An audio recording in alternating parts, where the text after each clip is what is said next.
January 24th, 41 AD. A Roman senator wakes up before dawn, and the first thing he does is check that his household guards are still loyal. Not because of bandits, not because of war, because the most powerful man in the known world has started killing people for smiling at the wrong moment, and nobody knows who's next. That man is Caligula, Emperor of Rome, a god, by his own declaration, and by sunset today, he will be dead stabbed more than 30 times by the very men sworn to protect him. But to understand how Rome's golden boy became a monster so feared that his own guards turned their blades on him, we need to rewind, because the road to this courtyard, this exact moment, was paved with madness that built for years one horrifying decision at a time. When Caligula took the throne in 37 AD, Rome celebrated. He was young, charismatic, the son of a beloved general. The people adored him. The Senate practically threw the empire into his lap. For a few months, it looked like a golden age was beginning. Then something broke. Some historians point to a severe illness that nearly killed him just months into his reign. He went in as a promising young ruler. He came out different, paranoid, erratic, convinced that everyone around him was plotting his death. And the terrifying part? He wasn't entirely wrong, eventually. The purges started with family. His cousin, Tiberius Gemellus, had been named co-heir to the throne by the previous emperor. Caligula didn't like sharing power. He didn't like the boy at all, in fact. So he sent soldiers to Gemellus's home with a simple message: fall on your sword, or we'll do it for you. The teenager had never even held a weapon before. A veteran had to guide his trembling hands through the motion of his own death. His grandmother, Antonia, the woman who had practically raised him, made the mistake of offering him advice. Just advice. Within days, she was dead, driven to suicide, according to several ancient accounts, after Caligula refused to see her and let it be known exactly how unwelcome she'd become. Then came his brother-in-law, Marcus Lepidus, executed on accusations of conspiracy, accusations that conveniently also implicated Caligula's own sisters, who he then exiled to a remote island with nothing but a few household items, as if daring them to survive. By now, you'd think the Senate would be alarmed. They were. But fear has a way of making smart people very, very quiet. And then came the horse. Incitatus, a racehorse Caligula loved more than most humans in his life. He built it a marble stable, an ivory feeding trough, a house staff to wait on it. He reportedly invited the horse to dinner parties, offering it gilded barley and wine in a golden cup. And then, according to Roman historians, he announced his intention to make Incitatus a consul of Rome, one of the 2 highest political offices in the empire. A horse, outranking senators who had spent their entire lives climbing toward that exact title. Was it madness? Was it a calculated insult, a message to the Senate that he held them in less regard than livestock? Historians still argue about it. But either way, the message landed. The most powerful political body in Rome had just been told, publicly, that their seats meant nothing. And Caligula wasn't done humiliating the people who could end him. There was one man in particular he loved to torment: Cassius Chaerea, a tribune of the Praetorian Guard, the elite soldiers tasked with protecting the emperor's life. Chaerea had a notably high-pitched voice, and Caligula found this endlessly amusing. He gave Chaerea passwords to use with the guard rotation, except instead of military codes, he chose words like Priapus and Venus, sexual references designed to mock the soldier's masculinity in front of his own men. Every single day, in front of everyone, Chaerea had to repeat humiliating words handed to him by the man he was sworn to die protecting.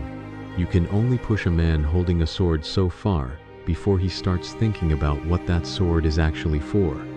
By January of 41 AD, Caligula had declared himself a living god, built a bridge connecting his palace directly to the temple of Jupiter, so he could visit himself as a deity, and was reportedly making plans to move the entire seat of imperial power to Alexandria, Egypt away from Rome entirely.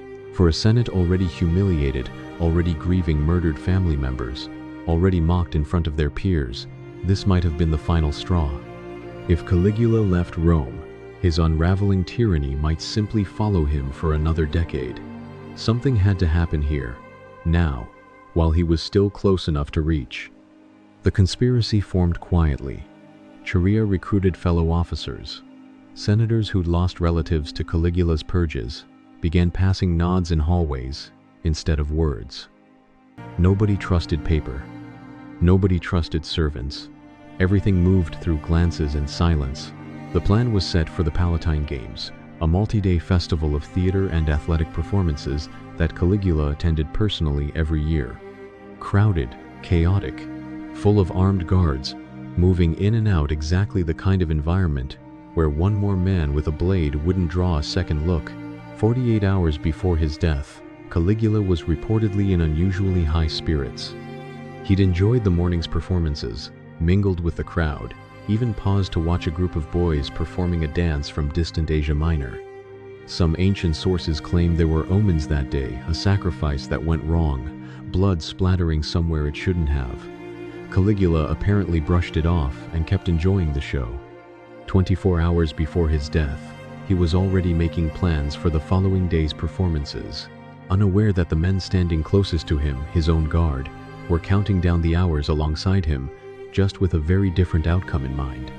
On the final morning, January 24th, Caligula initially hesitated to attend the games at all, reportedly suffering from stomach pains, almost changing the entire timeline of the conspiracy by simply staying in bed. But he went anyway, persuaded by friends who had no idea what waited for him, or perhaps, in some accounts, persuaded by conspirators, eager to keep their plan on schedule. Early afternoon, the emperor decided to take a private corridor away from the main crowd, heading toward the palace baths to bathe and have lunch before the next set of performances. It was a narrow space, fewer witnesses, fewer guards, exactly where Chaerea wanted him. As Caligula passed, Chaerea approached and asked for the day's password, one final small act of mockery before everything changed. But this time, instead of waiting for a humiliating answer, Chaerea drew his sword and struck first, slashing into Caligula's neck and jaw. What followed wasn't a clean assassination. It was a frenzy. Other conspirators rushed in, stabbing him over and over. Some accounts claim more than 30 wounds in total. Men he'd mocked and threatened for years, finally unloading years of fear and humiliation onto his body, all at once. Caligula reportedly tried to crawl away, screaming that he was still alive before the final blows ended it completely. He was 28 years old. The killing didn't stop with him. Soldiers loyal to the conspiracy moved through the palace, hunting down anyone who might avenge him or claim the throne in his name. His wife, Caesonia, was stabbed to death. Their infant daughter, not even old enough to understand what was happening, was killed alongside her. Roman historians describe her skull being smashed against a wall, a detail so brutal that even hardened soldiers of the era recorded it with visible discomfort. For a few chaotic hours, Rome had no emperor at all.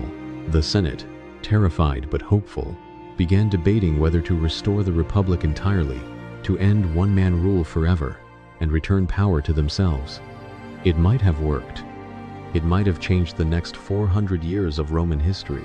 Instead, Praetorian guards searching the palace stumbled upon a terrified middle-aged man hiding behind a curtain, certain he was about to be executed alongside the rest of Caligula's bloodline. His name was Claudius, Caligula's uncle, a man so consistently underestimated, so frequently mocked for a stammer and a limp, that nobody in the family had ever considered him a threat worth killing. The guards dragged him out, and instead of a blade, they offered him something else entirely: the throne.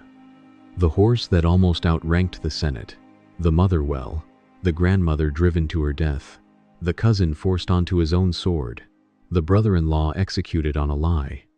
All of it led to this one narrow hallway, one furious tribune, and an empire briefly, without a ruler at all, Caligula spent less than 4 years in power. It took less than 48 hours for all of it to end in blood.